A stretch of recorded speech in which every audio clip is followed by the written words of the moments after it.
হ্যাঁ, ফিরে এলাম সেই মৃত মানুষটার কিছু কথা নিয়ে, মানে জঞ্জালের বাবার কিছু কথা নিয়ে। ওনার মৃত্যুর কারণ কেউ বলছে মেন্টাল হ্যারাসমেন্ট, কেউ বলছে অত্যাধিক ফিজিক্যাল লেবার। আমরা বিচার করার কেউই না, কিন্তু একটা কথা বলুন তো, মেন্টাল হ্যারাসমেন্ট কারণ ওয়াইটিতে এত কথা হচ্ছে তার পুত্রবধূর নাম নিয়ে, তার বড় ছেলে নিয়ে, তার নাতনির সম্পর্কে। মানুষটা রাজমিস্ত্রি ছিলেন এবং ওনার স্ত্রী ছিলেন শিয়ালদার একটি ছোট দোকানের মালকিন। যথেষ্ট খেটে খাওয়া মানুষ ছিল এবং বলতে গেলে নিম্ন মধ্যবর্তী ছিল। সেই মানুষটার ছেলের যখন এত বড় একটা অ্যাক্সিডেন্ট হলো, তখন কি ওনার কোনো টেনশন হয়নি? তারপর সেই ছেলে যখন বিয়ে করলো এবং একটি নাতনি হলো, সংসারটা কিভাবে চলবে? তোমরা অনেকেই বলেছ চলে গেল চলে গেল, বাড়ির হেড অফ দ্য ফ্যামিলি চলে গেল, মাথার উপর থেকে ছাদ সরে গেল, তোরা এখন খুশিতে নাচ।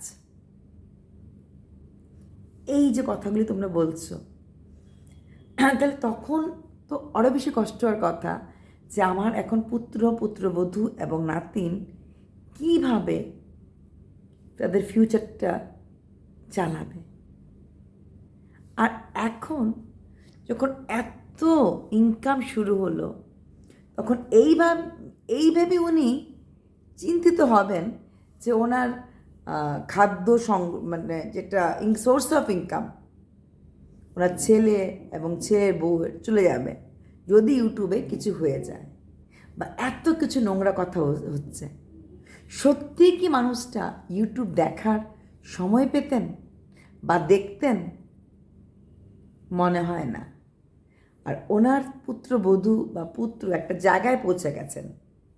ভেবে দেখুন, 2020-এ যখন কোভিড এলো, তখন তো আর ওদের চ্যানেল মনিটাইজ হয়নি। উনি ঘরে বসা এবং ওনার স্ত্রীর দোকানও বন্ধ হয়ে গেছিল। তাহলে তখন তাদের আর্থিক অবস্থা কতটা বিপর্যস্ত ছিল, এটা একবার ভেবেছেন?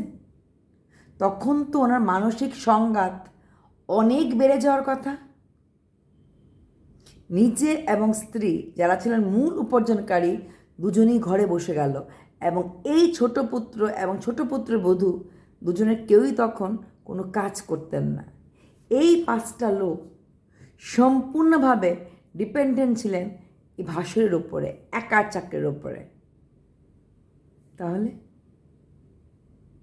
সেই ভারটা উনি বয়ে যেতে পারলেন। তোমরা সবাই অনেক কথা বলেছ, যারা এমএসএলকে প্রাণ দিয়ে ভালোবাসো, ওরা একটা মূল কথা বলনি, এই মানুষটা এমএসএলকে এমএসএল হয়ে ওঠার জন্য কতটা সাহায্য করেছিল, বাড়ির হেড অফ দ্য ফ্যামিলি হিসাবে কতটা ও জটিলার পাশে ছিল। জটিলা যখন ওয়াইটির কাজের জন্য কোথাও যেতে হতো, এই মানুষটাই কিন্তু ওনার সঙ্গী ছিল। কলকাতা ক্যানভাসের বাড়িতে যখন গেছিল, তখনও কিন্তু জটিলা এই বাবাকে নিয়েই গেছিল। সেগুলি বলার মতো কারোর সময় বা সুযোগ নেই। তাছাড়া উনি ঘরের কাজে, যেহেতু ওনার স্ত্রী চলে যেতেন ভোর 4টার সময় শিয়ালদাতে যাওয়ার জন্য ট্রেন ধরতেন, উনি কিন্তু ঘরের কাজও, জটিলার তখন এতটা কমফোর্ট লাইফ ছিল না। বাবা সবজি কেটে দিয়ে গেছে, বাবা দেখো ছোট ডাল ওসব দিয়ে বাইরে উনুনে ঠান্ডার দিনে ভাত রান্না করতেন যথেষ্টভাবে। জটিলা কিন্তু বাবার উপরে ডিপেন্ডেন্ট ছিলেন।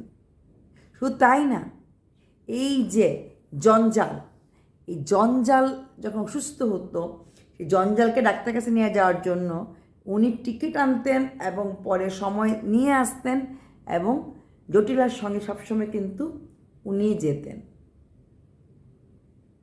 তাই এই মিথ্যা লাইফস্টাইলকে বড় করার পেছনেও কিন্তু এই মানুষটার হাত ছিল। তোমরা কেউ একবারের জন্যও কি, আমি অনেক ভিডিও দেখেছি, এই মানুষটার সম্বন্ধে কোনো কথা বলেছো যে উনি কতটা অপরিহার্য ছিলেন এই মিথ্যা লাইফস্টাইলের জন্য? এইগুলি বলার বা সময় নেই পেছনের জিনিস দেখার।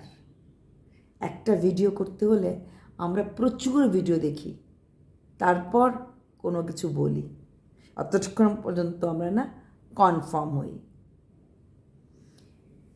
এই ভদ্রলোক মানে জঞ্জালের পিতাকে নিয়ে একটা কথাও কোথাও কোনোদিনও হয়নি, এবং নিজে এই ইউটিউব জগতে থেকে সবসময় নিজেকে দূরে সরে রেখেছেন। শাশুড়ি মা ইনভলভড হলেও, কথা বললেও, ইনফ্যাক্ট কোশ্চেন আনসার নিয়ে কথা বললেও উনি কিন্তু বলতেন না। অথচ যখন শাশুড়ি দোকানে যেতেন, এই ভদ্রলোক সবসময় জটিলার পাশেই থাকতেন, পুত্র এবং পুত্রবধূ, কিন্তু কোনোদিনও উনি এসে ইউটিউবের জগতে কোনো কথা বলেননি। তাছাড়া একটা বড় ব্যাপার হচ্ছে, জটিলা যখন কোথাও কোনো জিনিস কিনতে যেত, বাজারে যেত, এতটা চিনত না। এখন শাশুড়ি মা নিশ্চয়ই ওকে সঙ্গ দেয়, তখন কিন্তু বাবার সঙ্গে গিয়েই ও নানা রকম শপিং করতে পারত। এই মানুষটা অনেক কিছু করে গেল, শুধু একটাই দুঃখ রয়ে গেল, সারা জীবন লোকের দালান বাড়ি বানালো, নিজের ছেলেদের জন্য বানালো, নিজের দালান কোঠাতে আর শোয়া হলো না। এর থেকে বড় দুঃখ কি হতে পারে? কিন্তু আমাদের কারোর সময় নেই এই মানুষটার জন্য দুটো কথা বলতে।